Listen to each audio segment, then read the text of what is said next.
Assalamu alaikum wa rahmatullahi wa barakatuh. Ripino Islam. Amin'ity andro ity inshallah tsika dia haka-tonom-bavaka na azkary anankiray. Izany azkary zany dia miaro antsika amin'ny fahantrana ary miaro antsika ihany koa amin'izany karazana fikomina any Tompo Allah subhanahu wa ta'ala izany. Ndray andro zanakany Abdurrahman ibn Abi Bakr nahita an'io lehilahy io namaky ny tonom-bavaka manao hoe Allahumma inni a'udhu bika min al-kufri wal faqr, Allahumma inni a'udhu bika min adhabi al-qabr, la ilaha illa anta. Izany tonom-bavaka zany dia midika manao hoe Tompo Allah, mangataka fiarovana aminao aho mba tsy ho tratran'ny fikomina sy ny fahantrana.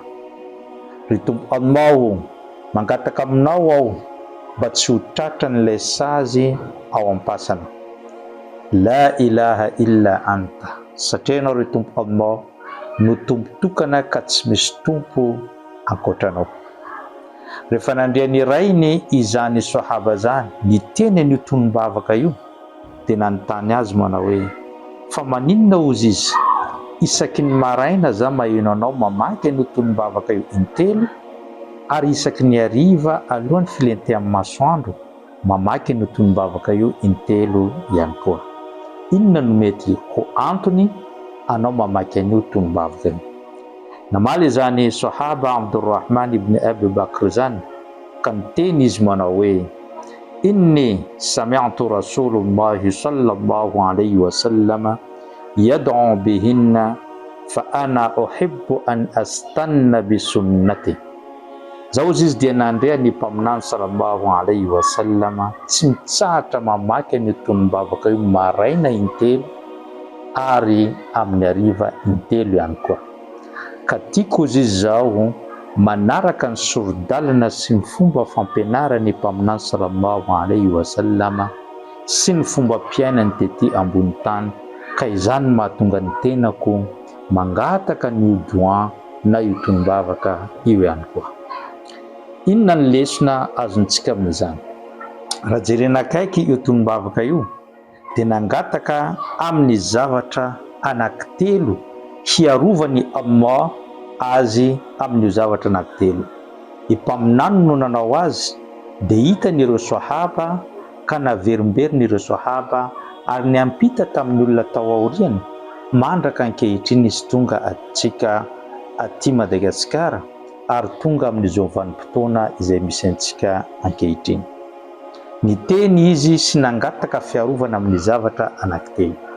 Voalohany dia niteny izy hoe Allahumma inni a'udhu bika min al-kufr, Tompo Allah, zao dia mangataka fiarovana aminao mba tsy ho tratrany izany fikomina, ny tsy finoana ary ny fialana ao anatin'izany finoana Islamo izany. Ary mangataka fiarovana ihany koa zao mba tsy ho tratrany izany fahantrana lalina na fahantrana fadiran'ovana izany.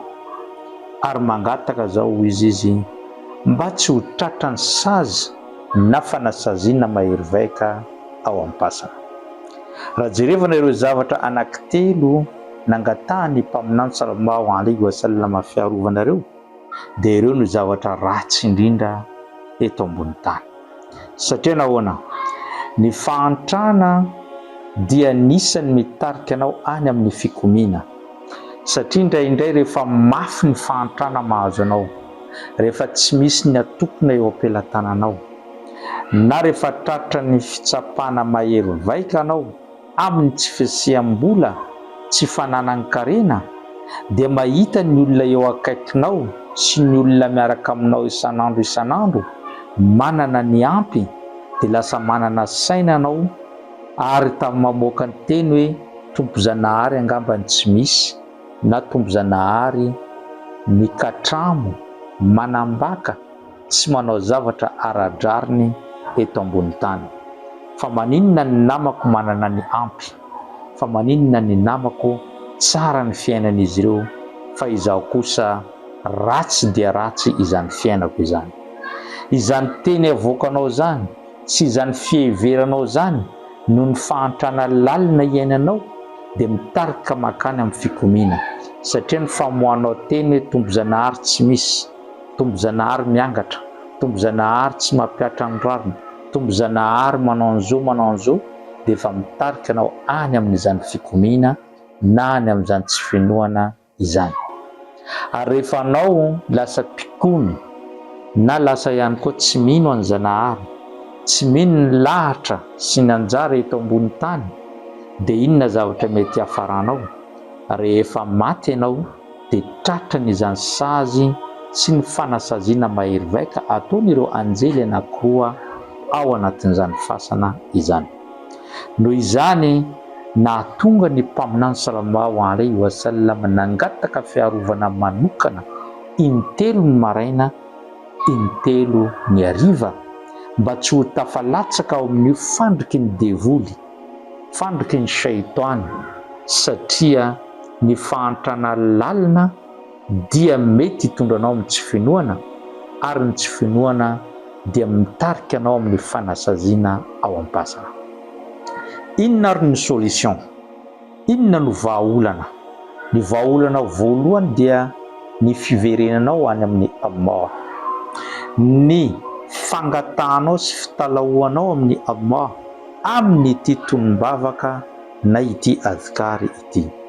Ka verimbereny matetika izany tonom-bavaka izany, fa rehefa averinao matetika io dia Allah mahita fa nanana faharetananao tamin'ny fitalahoana, tamin'ny famerimberenan'io adhikary io, dia hovainy tsy moramora ny fiainanao. Ny faharoa ihany koa dia eritrereto fa ny zavatra rehetra izay nataony Allah aminao dia tsara avokoa, eny fa hatramin'ny fahantrana aza. Mety miteny antsika hoe hatramin'ny fahantrana ve tsara? Eny, hatramin'ny fahantrana raha izay nalatry ny Allah subhanahu wa ta'ala amin'ny fiainanao dia tsara izany, satria izy Allah mahafantatra bebe kokoa no mombanao, satria izy ny nanamboatra anao. Raha nataony manan-karena ianao dia mety ho lasa nanadino azy, lasa tsy mitalao, tsy manao doa amin'izany tompo Allah zany raha nanan-karena. Ary raha nanan-karena anao mety nanadino tsy niditra amin'ny moskey intsony na nanompo ny tombo-janahary. Ary raha nanan-karena anao mety niopefy tamin'ny fampiasana ny harenanao ka mivadika sy lasa mivaraliana eo amin'ny fiainana, dia lasa manaonao zavatra fahatany. Ka hitany Allah, satria izy mahafantatra ny ho avy, fa ny fahantrana no mendrika anao mba hahafahanao mitalao marainy tsy hariva, mahafahanao mitalao isanandro, ary izany fitalaona zany nataony ho antony lehibe anankiray mety hidiranao any amin'ny paradisa.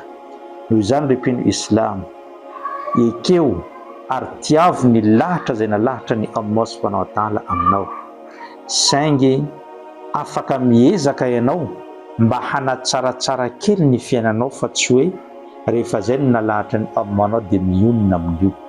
Afaka miezaka anao manatsara bebe kokoa ny fiainanao. Ataovy ny doa, ataovy ny fanompona, ataovy ny zavatra rehetra nodidiny Allah subhanahu wa ta'ala taminao, fa insha Allah ho avitra tsy ho elanao ary hiala ao anatin'izany fahantrana lalina izay iainanao izany.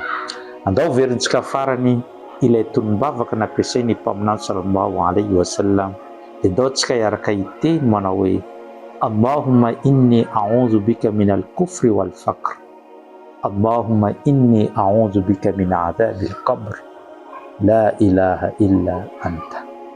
Zay no tonom-bavaka niraisintsika tamin'ity androany ity. Insha Allah raha ampitso na amin'ny manaraka indray dia hitondra tonom-bavaka vaovao antsika. Wassalamu alaikum wa rahmatullahi wa barakatuh.